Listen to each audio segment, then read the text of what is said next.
Selamat datang di Pojok Santai.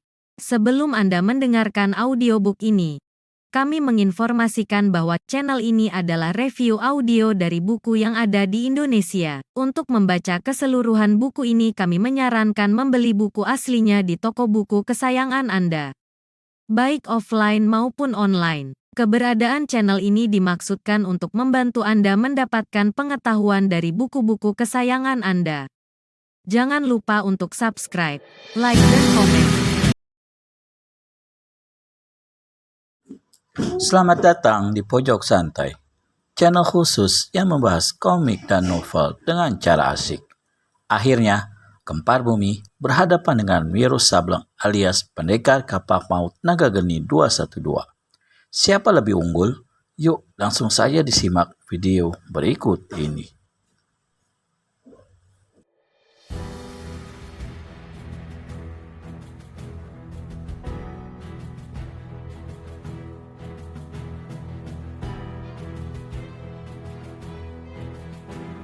Sebelum kedua kakinya menginjak tanah, maka dari tangan kanannya melesat puluhan benda hitam yang berdesing mendenging seperti suara nyamuk. Benda ini bukan lain senjata rahasia jarum hitam yang direndam dalam racun jahat. Sekali seseorang kena dihantam sebuah saja dari jarum ini, pasti dalam tempo 24 jam nyawanya akan lepas ke akhirat. Dari bunyi yang mendesing dan warna jarum-jarum, Wiro sudah maklum kalau itu adalah senjata rahasia yang ampuh sekali. Tanpa menunggu lebih lama, dia pukulkan tangan kanannya ke depan yang disusul dengan pukulan tangan kiri. Dua angin deras menderu susul menyusul. Inilah dinamakan ilmu pukulan dinding angin berhembus tindih menindih. Bukan saja puluhan jarum-jarum itu mental dan luruh ke tanah, tapi beberapa di antaranya kembali melesat menyerang tuannya sendiri. Dengan gertakan rahang, Gempar Bumi kebutkan lengan baju hitamnya. Jarum-jarum yang menyerangnya luruh ke tanah, dan kedua lawan itu saling pandang memandang. Yang satu dengan mata membeliak beringas, sedang yang lain dengan cengah-cengir seenaknya. "Orang muda," kata Gempar Bumi, "antara aku dan kau tidak saling mengenal. Urusanku tidak ada sangkut pautnya dengan dirimu. Mengapa kau mau mencampurinya?" Wiro tertawa dingin. Bagiku, terhadap manusia jahat semacam kau, tentu ada urusannya mesti diperhitungkan.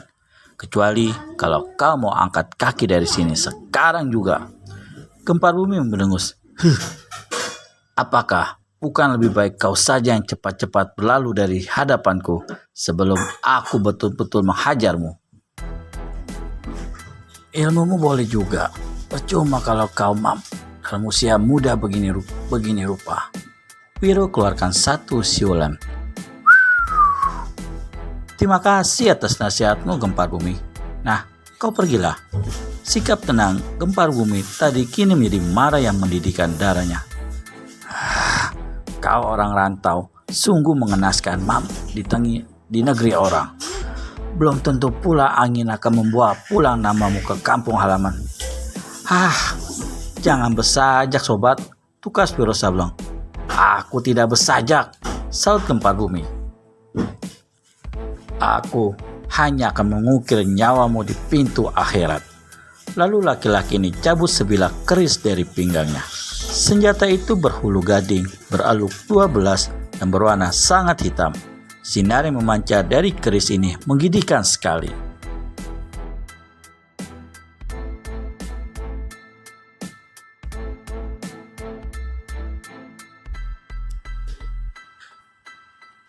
Manusia yang akan keris ini bernama keris si penyingkir jiwa. 82 jiwa telah musnah ditelannya.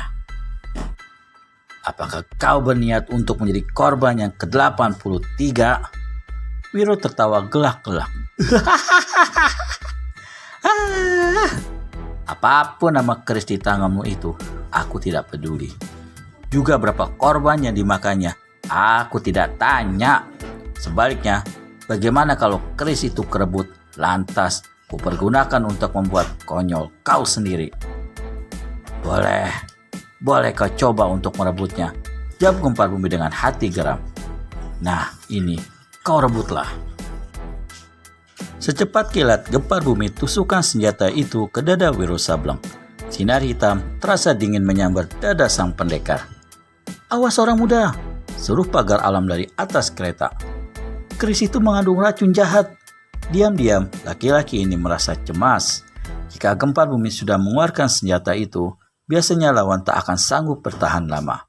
Sekali saja tergores kulit, dalam tempo 24 jam pasti menemui kematian.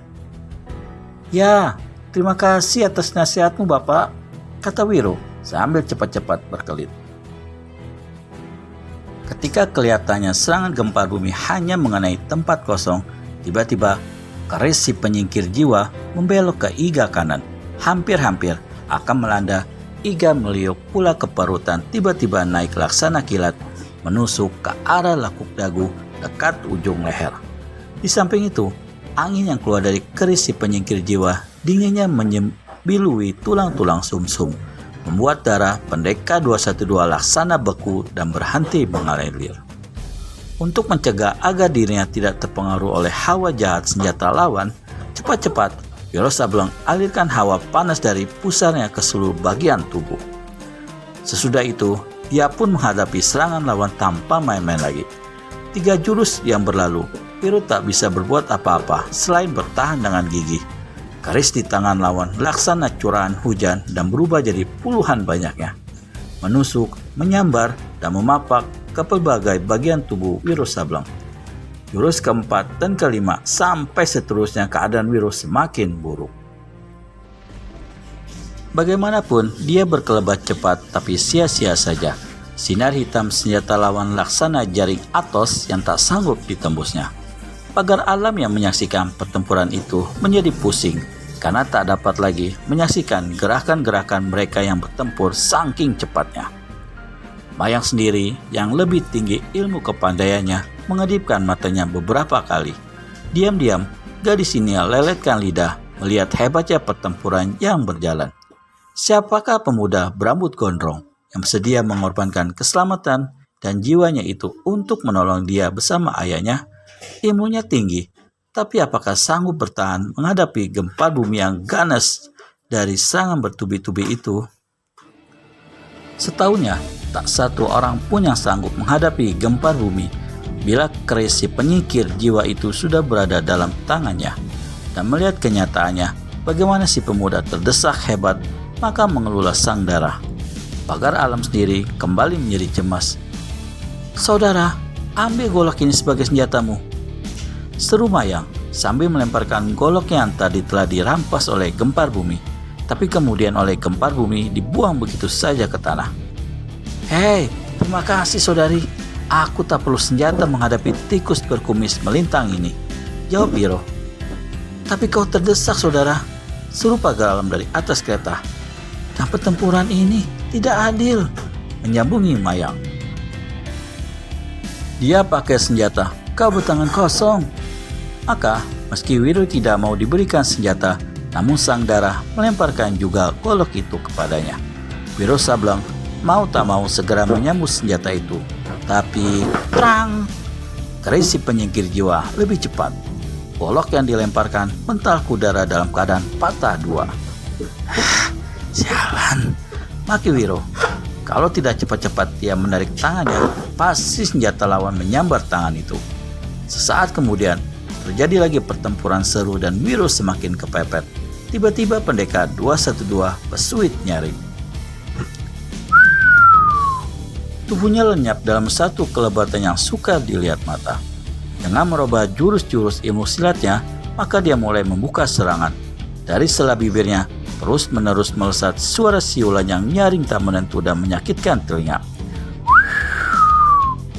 Permainan silat Gempar Bumi agak mengendur sedikit akibat pengaruh siulan pendekar 212. Tapi begitu dia tutup jalan pendengarannya, maka pengaruhnya mengacaukan itu pun lenyap dan kembali dengan gencar. Laki-laki ini mendesak lawannya.